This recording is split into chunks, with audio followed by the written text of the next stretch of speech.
نحمده ونصلي على رسوله الكريم أما بعد فأعوذ بالله من الشيطان الرجيم بسم الله الرحمن الرحيم شهر رمضان الذي أنزل فيه القرآن هدى للناس وبينات من الهدى والفرقان فمن شهد منكم الشهر فليصمه صدق الله العظيم আল্লাহ রাব্বুল আলামিনের কৃতজ্ঞতা প্রকাশ করে শুরু করি আজকের বিষয়বস্তু রমজানুল মুবারকের ফজিলত। রমজানুল মুবারক এই মাসটি অতুলনীয় সম্মানীয়। রমজান শব্দের অর্থ হচ্ছে অতীব গরম, প্রচণ্ড প্রখর তাপ। আল্লাহ পাক রব্বুল আলামিন 12টি মাসের মধ্যে 4টি মাসকে তিনি স্বয়ং সম্মানিত করেছেন।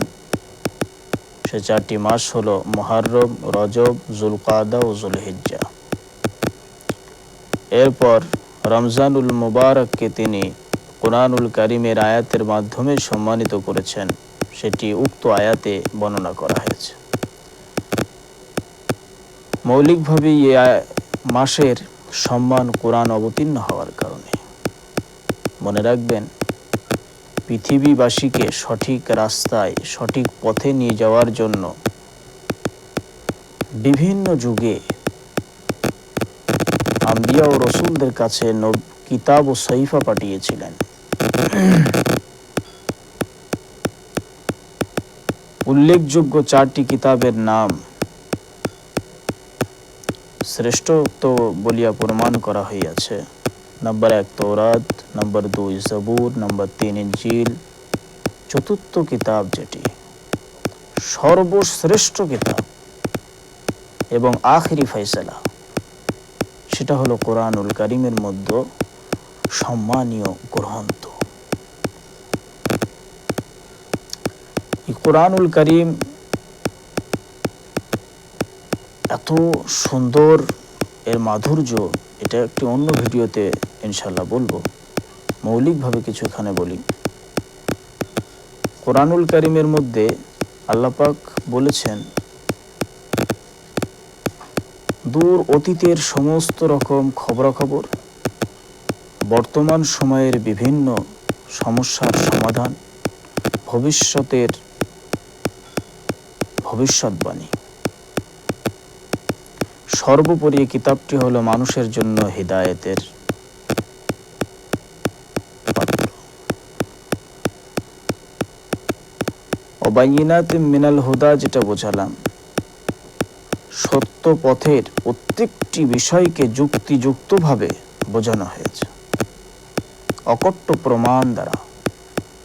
ওয়াল ফুরকান, সর্বোপরি বিষয়ের মঙ্গল অমঙ্গল, ভালো মন্দকে এই কিতাবের মধ্যে পরিষ্কারভাবে পার্থক্য করা রহিয়াছে। এমন একখানি গ্রন্থকে মহান আল্লাহ পাক রব্বুল আলামিন যে মাসে নাজিল করিয়াছিলেন, সেই মাসটির নাম হলো রমজানুল মুবারক। অন্যদিকে রমজানুল মুবারকের মাসে আল্লাহ পাক রোজাকে ফরজ করিয়াছেন। আবার এই মাসের রাতসমূহের মধ্যে এমন একটি রজনী দিয়েছেন যে রজনীকে বলা হয় লাইলাতুল কদর, যা 1000 মাসের থেকেও উত্তম। বিভিন্ন রকম ফজিলাতের দিকে লক্ষ্য করে রমজানুল মুবারকের ফজিলাত হয়ে ওঠে অতুলনীয়। বিশেষ করে এ রমজান বনি আদমের গুনাহ মাফ করার জন্য অতুলনীয় সময়, মোক্ষম সময়। বনি আদমের গুনাহ মোচন করার জন্য বসন্তকাল স্বরূপ। পৃথিবীর কোনো রাজা বাদশাহ এমন নাই যা তার সীমালঙ্ঘনকারীকে আপ্যায়ন করে মাফ করে দেবে, তার সীমালঙ্ঘনকারীকে, স্বৈরাচারীদেরকে আস্থা দেবে, দ্বিতীয়বার সুযোগ দেবে, এমন নাই। কিন্তু সৃষ্টি জগতের স্রষ্টা মহান দয়ালু আল্লাহ সুবহানাহু ওয়া তাআলা তার পাপী সীমালঙ্ঘনকারী বান্দাদেরকে মাহে রমজানুল মুবারকের মাধ্যমে ক্ষমা করে দেন। হাদিস শরীফে এসেছে, প্রতিটি রাত্রে শেষ অংশে আল্লাহ সুবহানাহু ওয়া তাআলা শেষ আসমানের দিকে লক্ষ্য করেন আর পাপীদের পাপ মোচনের জন্য আহ্বান করেন, কেউ আছে কি আমার কাছে পাপ মোচন করে নিবে? তো এই সময়ে নিজের পাপকে মোচন করার সৌভাগ্য সকলের হয় না, তৌফিক সকলে পায় না, বা গাফলতির কারণে, অলসতার কারণে অধিকাংশ মানুষ করতে পারে না। সেজন্যে মহান আল্লাহ তাআলা তিনি তানার ভালোবাসার মখলুক, শ্রেষ্ঠ মখলুককে মাফ করে দেওয়ার জন্য, বাহানা স্বরূপ সুযোগ দেওয়ার জন্য এই রমজানুল মুবারককে তিনি দুয়ারে দুয়ারে পাঠিয়ে দিয়েছেন। এই রমজান গোটা পৃথিবীতে মুসলমানদের বাড়িতে আল্লাহর ক্ষমার উপঢৌকনকে অজস্রভাবে বর্ষিত করে। দূর মরুভূমিতে গুনাহগার ছোটন্ত ব্যক্তিকে অতল সমুদ্র তলদেশ থেকে গুনাহগার বান্দাকে তুলে নিয়ে তিনি তাঁর আপন মেহেরবানি ও রহমতের মাধ্যমে রোজা রাখান, তার পাপ রাশিকে মাফ করেন। বড় আশ্চর্য, এই মাসে তিনি 3টে পর্ব করিয়াছেন।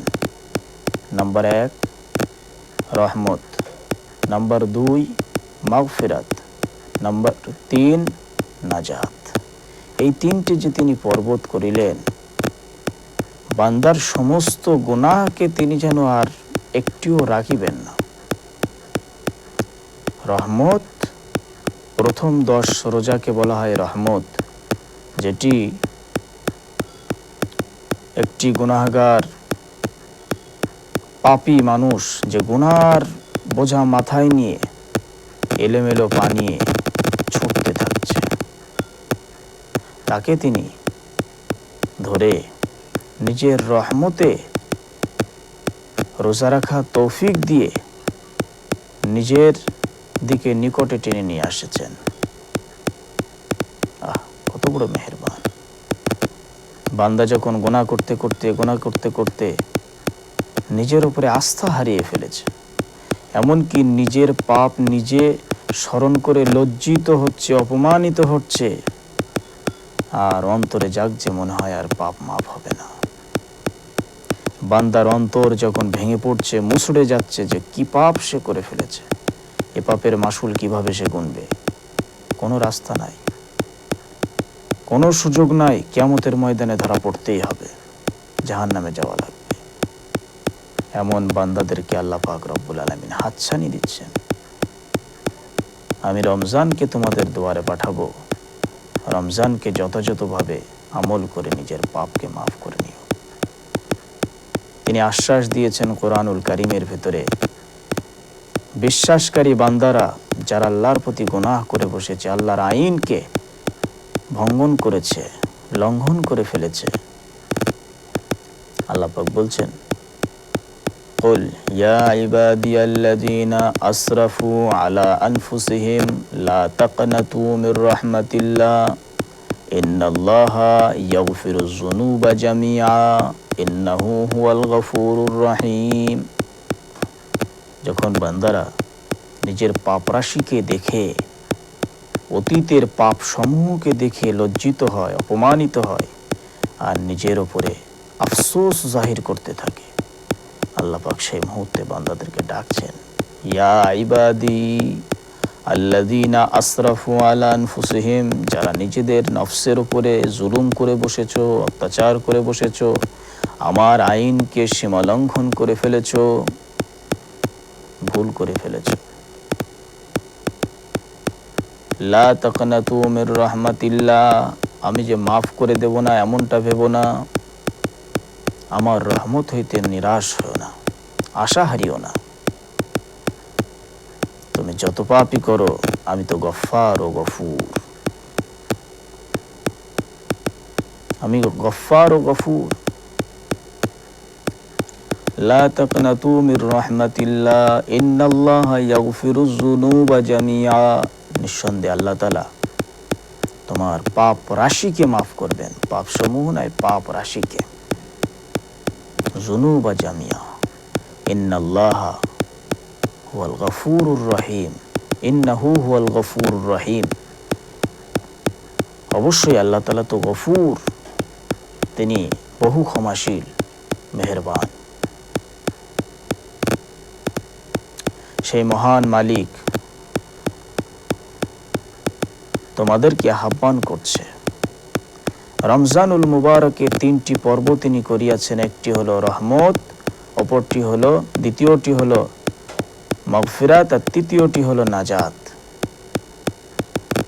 মাগফিরাত, তিনি তার বান্দাকে তৌফিক দিয়েছেন রোজা রাখার, ফিরে আসার, তাই বান্দা তার কাছে ফিরে আসছে, রোজা রাখছে, ইবাদত করছে। আর নাজাত, মাগফিরাত, তিনি তার বান্দার সমস্ত পাপ রাশিকে তিনি মাফ করিয়া দিয়েছেন, কোনো পাপকে তিনি বাদ দিবেন না, সমস্ত পাপকে তিনি মাফ করিয়াছেন। নাজাত হলো বান্দাকে তার জাহান্নামের অগ্নিকুণ্ড হইতে বাঁচাই নিয়েছেন, তার শখের বান্দাকে তিনি জাহান্নামে ফেলিবেন না।